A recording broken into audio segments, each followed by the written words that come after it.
चिदानन्दरूपाय विश्वोत्पत्त्यादिहेतवे तावत्रयविनाशाय श्रीकृष्णाय वयं नमोऽस्तु व्यासविशालबुद्धये फुल्लारविन्दायतपत्रनेत्रा येनातया भारतैव गुरुणा प्रजवालितो ज्ञानमयहृदीका ध्यानमूलं गुरुरमूर्ते पूजामूलं गुरुपदं मन्त्रमूलं गुरुर्वाक्यं मोक्षमूलं गुरुकृपा मोक्षमूलं गुरुकृपा नमो नमः नमः सभाये सभापतिश्च। હું રુદ્ર દવે આપ સૌનું રુદ્ર દવે યુટ્યુબ ચેનલમાં હાર્દિક સ્વાગત કરું છું। ભગવાન ઠાકોરજીના ચરણોમાં પ્રણામ કરી, મારા માતા પિતાના ચરણોમાં પ્રણામ કરી, મારા ગુરુજી પૂજ્ય જિગ્નેશ દાદા રાધે રાધેના ચરણોમાં પ્રણામ કરી, અષ્ટમી ભગવાન ઠાકોરજીનો કાલ આપણે જન્મ કર્યો, શનિ જન્મ કરી અને નવમીનો સવારનો સૂર્ય ઉદય થાય। આજે નવમીનું વર્ણન છે। આજે નોમની કથા આપણે કરીએ ત્યારે તે નોમનું વર્ણન બતાવવામાં આવ્યું છે ભાગવતમાં। સવારનો સૂર્ય ઉદય થયો, નંદ બાબા માં યશોદા ગોપ ગોવાળો બધા આવ્યા અને ભગવાન ઠાકોરજીનો જન્મ થાય, બધા આવ્યા અને કવિએ લખ્યું છે, આવે છે બધા આવે છે પણ નંદના કુંવરને જઈએ નિહાળવા। ખાલી હાથે કોઈના ઘરે જવાય નહીં, ખાલી હાથે ગિફ્ટ લઈને જવું પડે। એટલે કોઈ માખણ લાયા, કોઈ મિશ્રી લાયા, કોઈ અબીર લાયા, કોઈ ગુલાલ લાયા, કોઈ ગંજરા બાંધા, કોઈ મંજીરા વગાડ્યા અને કોઈ નાચે છે।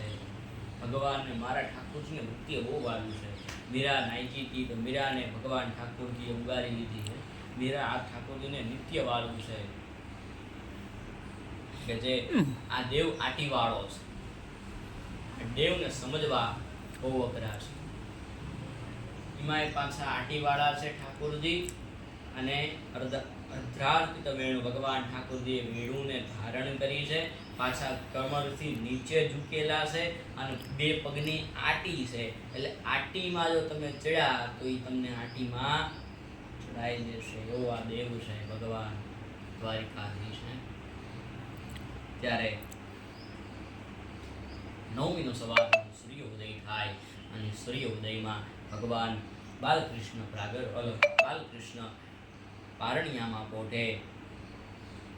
ત્યારબાદ નંદ બાબા ગોપ ગોવાળો આવ્યા અને મારા કવિએ લખ્યું, નંદના કુંવરને જઈએ નિહાળવા, જગના યાદાર યાદ પ્રગટ્યા ગોકુળમાં।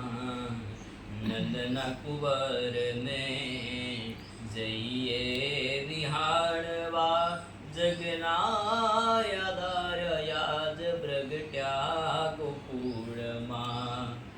જગના યાદાર યાદ પ્રગટ્યા ગોકુળમાં। નંદના કુંવર શું કીધું? નંદના કુંવરને જઈએ નિહાળવા। મારા ઠાકોરજીને મારે નિહાળવા છે, કેવા લાગે છે ઠાકોરજી? ત્યારબાદ ભગવાન ધીમે ધીમે મોટા થયા અને મોટા થવાને લઈ છઠ્ઠીનો એ દિવસ અને છઠ્ઠીના દિવસે માસી પૂતના ભગવાન ઠાકોરજીનો વધ કરવા આવી છે। માસી પૂતના કોણ? સગી માસી પોતાના એ ભાણિયાનો વધ કરે છે। કેમ? અવિદ્યા છે। પૂતના મહાપુરુષોએ લખ્યું છે કે પૂતાન નયતિ ઇતિ પૂતના। કંસેન એટલે ભગવાન વેદવ્યાસની કલમ ચાલે છે। કંસેન પ્રહિતા ઘોરા પૂતના બાલ ઘાટીને આહુ વિપ્રાવેરજ્ઞા શિશુહુ, કેમ શું કીધું? આહુ વિપ્રાવેદજ્ઞામ, તો બધા જ્ઞાનોને નાશ કરનારી એ પૂતના આવી છે ગોકુળમાં.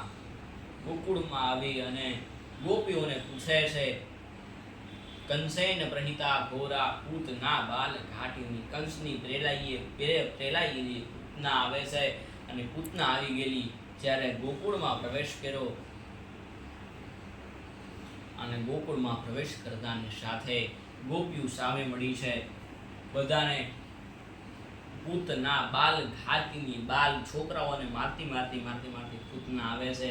ખબર પડી કે આ ગોકુળમાં કોઈ દિવ્ય બાળક જન્મ્યું છે.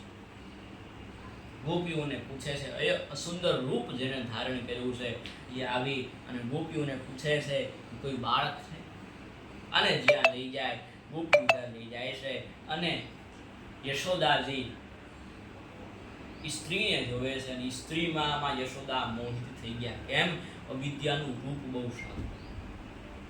બહારથી રૂપ સારું હોય અને અંદરથી કઈ નથી હોતું. એટલે કોકે લખ્યું છે કે અંદરથી દેખાતા બહારથી સારા દેખાય છે, અંદરથી સારાય નથી હોતા.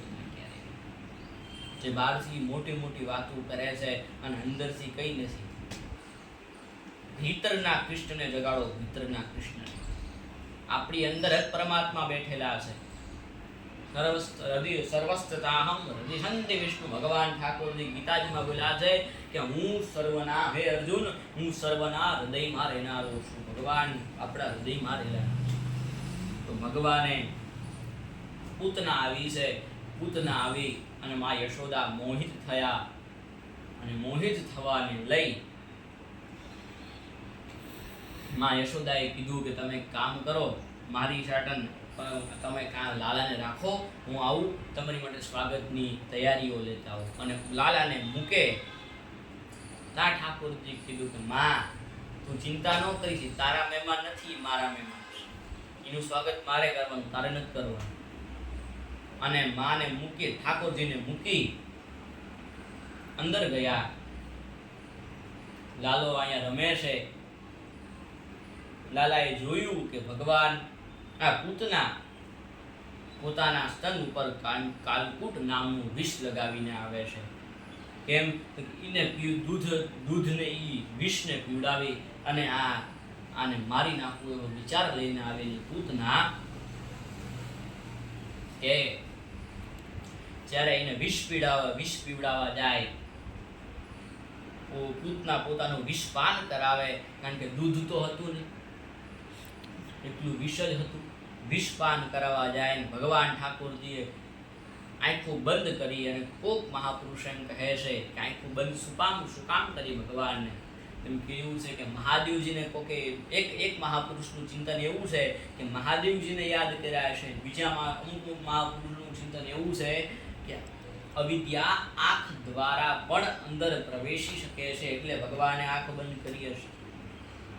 તો આંખ બંધ કરી અને ભગવાન, કારણ કે દૂધ તો હતું નહીં, અને પ્રાણ ખેંચાયો અને પ્રાણ ખેંચવાને લઈ અને મૂળ સ્વરૂપમાં આવી. કેમ? ભગવાન પાસે જે આવે ને એ મૂળ સ્વરૂપમાં આવ્યા વગર રહે જ નહીં. મૂળ સ્વરૂપમાં આવી ગઈ.